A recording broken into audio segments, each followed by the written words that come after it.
देखिए दोस्तों, जिस बात का डर था ना वो बात हो गई भाई। देखिए, इजराइल ने ईरान के ऊपर हमला कर दिया भाई साहब। इजराइल ने 300 या 400 जो है फाइटर प्लेन से इनके ऊपर हमला किया है।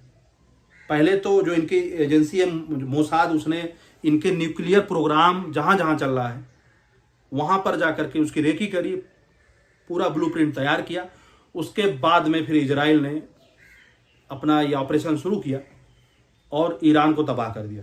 भाई साहब, इस युद्ध में जो ईरान के ऊपर अटैक हुआ है, जो इजराइल ने किया है, उसमें इनके बड़े बड़े ऑफिसर मारे गए हैं, बड़े बड़े वैज्ञानिक मारे गए जो न्यूक्लियर प्रोग्राम में जुड़े हुए थे, जो न्यूक्लियर संवर्धन चल रहा था, इनरिचमेंट चल रहा था भाई।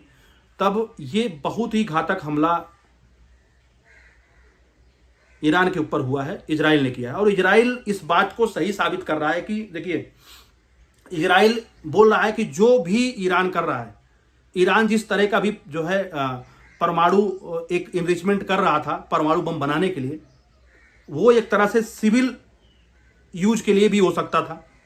लाखों सिविलियन की जान भी खतरे में हो सकती थी, चाहे ईरान के लोगों या इजराइल के, क्योंकि इजराइल मिडिल ईस्ट में इजराइल के दुश्मन सारे लोग हैं। कोई भी देश हो तो इजराइल का दुश्मन है। इजराइल अपने हिसाब से इसको सही साबित कर रहा है, क्योंकि इजराइल ये बोल रहा है कि हिटलर के टाइम पे जो एक जो है होलोकास्ट हुआ था, जो एक जन समूह का यहूदियों का नाश किया गया था, लाखों यहूदियों को यातनाएं दी गई थी, मारी गई थी, तो ऐसा होलोकास्ट ना हो, ऐसा कोई वेपन इन देशों के पास ना हो जिससे किसी भी देश के साथ में इतना बड़ा होलोकास्ट हो। ये खैर देखिए, एक कूटनीति है, एक जो है राजनीति कूटनीति है जो परस्पर देशों के साथ में चलती है।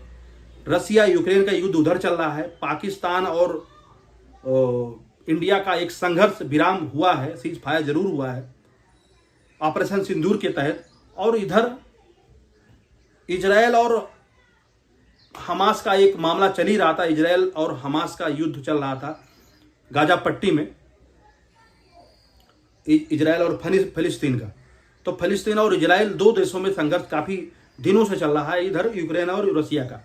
और इधर ईरान के ऊपर इस तरह की बमबारी कर देना, उनके न्यूक्लियर 2 रिएक्टर जो प्लांट है उनको तबाह कर दिया, उनके न्यूक्लियर प्रोग्राम को तबाह कर दिया। और ये सिर्फ जो है न्यूक्लियर प्रोग्राम को तबाह नहीं हुआ है, वहां पर जिस हिसाब से अभी कंटेमिनेशन शुरू होगा, रेडिएशन होगा वहां पर जिस हिसाब से, उसका भी परिणाम काफी भयावह सामने होने वाला है।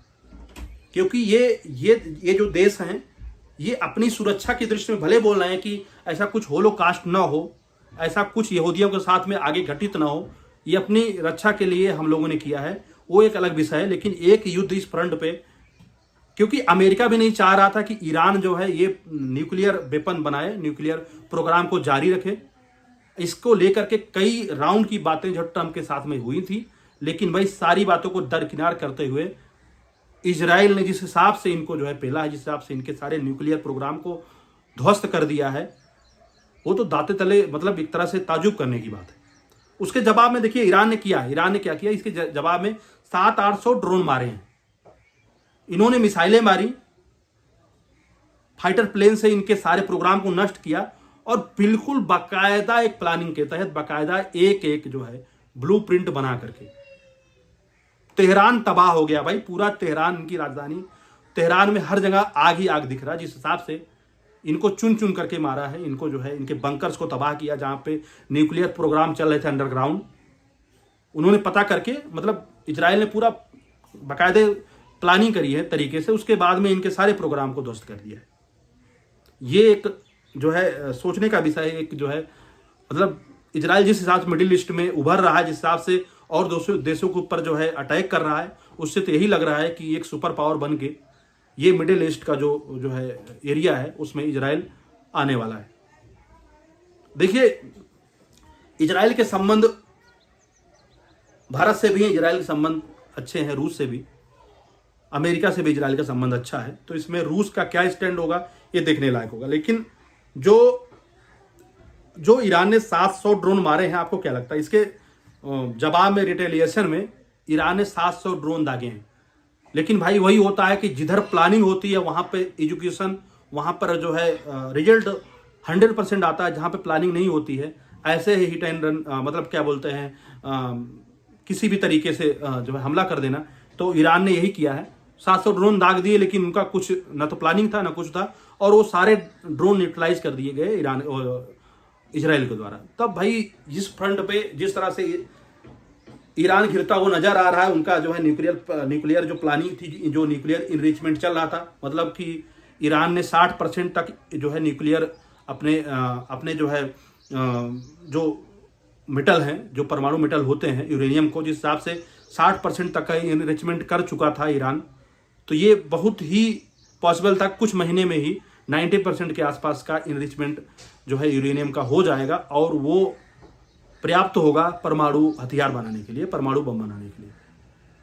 और उसके पहले ही उनके प्रोग्राम में इतना बड़ा खलल और उनके मंसूबों को जो है निस्तानाबूद जिस हिसाब से ईरान ने किया, जिस हिसाब से इजराइल ने किया है, वो भाई देखने वाला है। और कहीं ना कहीं मुझे लग रहा है, कहीं ना कहीं ये एक्सपर्ट लोगों को भी लग रहा है कि ये विश्व युद्ध की तैयारी है, तृतीय विश्व युद्ध की तैयारी है, क्योंकि एक तरफ रूस इंगेज है यूक्रेन के साथ में, दूसरी तरफ इजराइल इंगेज है फिलिस्तीन के साथ में, और इधर ईरान के ऊपर हमला किया है।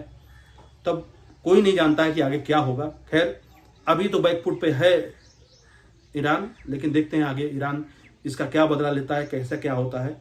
और आप लोगों की राय क्या है कि जो इजराइल के ऊपर हमला हुआ है, उनके न्यूक्लियर प्रोग्राम पे जो खलल पड़ा है, एक तरह से कहा जाए उनका न्यूक्लियर प्रोग्राम ही ध्वस्त हो गया है, और एक तरह से इजराइल और ईरान का भी आमने सामने का युद्ध शुरू हो गया है। इस विषय पर आप लोगों को क्या राय है, आप लोग कमेंट कर जरूर बताएं, और नए अपडेट को लेकर के हम आपके साथ आते रहेंगे।